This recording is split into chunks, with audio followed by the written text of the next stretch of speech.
Baganda guyyaa akka waaqayyoon anaana akka fakkaatu isaatti akka addunyaa kana argu godhee guyyaa fi ji'oota waggaa salaka'ee har'aan ga'e galanni kan waaqayyooti. Har'a guyyaa dhaloota kooti. Guyyoota kaleessaa dhufee darbe tokkoon isaa ulfaatoo turan. Guyyoota rakkisoo dhiphinaan guutaman yeroo muddamaas turan. Qormaata hedduus darbee har'a ga'eera. Bagan dhaladhe yoon jedhu salphaa ta'us garuu salphaa hin turre. Guyyaan dhalachuu kootti gaabbees jiru ture. Sana irra darbee kufaatii hedduus argeera. Garuu nan ka'e. Bagan kufe jedhees ofiin ilaali. Silaa attamittan jabaadha. Maal irraan baradha. Jireenya jedhamu kanattis hiika akkamiin laadha. Edaa kufuun koo jala bultii milkaa'ina koo turan. Har'a egalee kufuu koof warra sababa ta'an galatoomaa jechaa hundi keessanuu iddoo ulfinaa dhaabbadha. Waan akka kabajaniif kabajamaa. Silaas namni jabaadhuu qabu akkamitti laaf. Namni anuu siin jiraa qabu akkamitti abdii dhabu. Warri carraa argattanii bilbilaa fi karaa marsariitii hawaasan hundumaan baga dhalatte naan jettan hundumaaf kabajaaf ulfina guddaa niif qabu. Waaqni har'aan nageesses siifis galatan qaba. Waaqayyo koon eebbisaa deemsa koo itti fuuf. Guyyoota koos hafan naaf qajeelchiin jedhaadha. Waan na dhaggeeffataniif kabajamaa raabulaa deebanaa.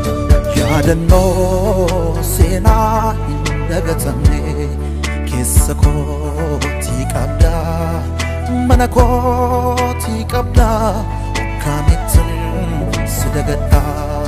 Yaadannoo seenaa hin dagatamne keessa kootii qabdaa gola kootii qabdaa akkamittiin si dagadhaa.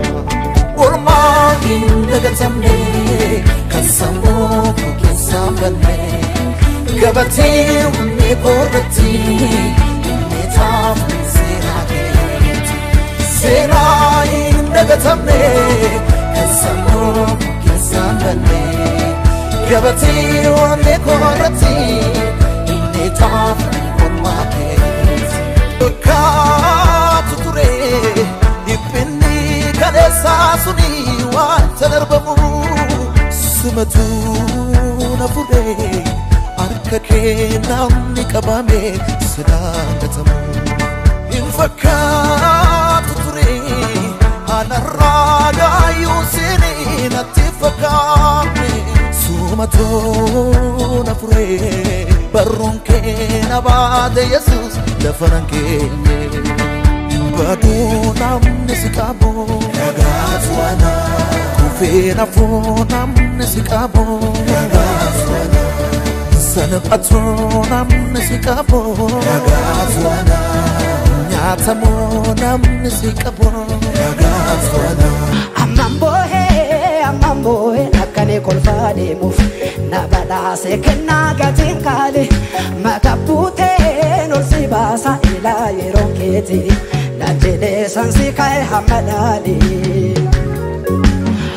Akkamita kan gode Wal gaafachisa dhimmi koo barana Itti qabaa tokkon qabu hojii koo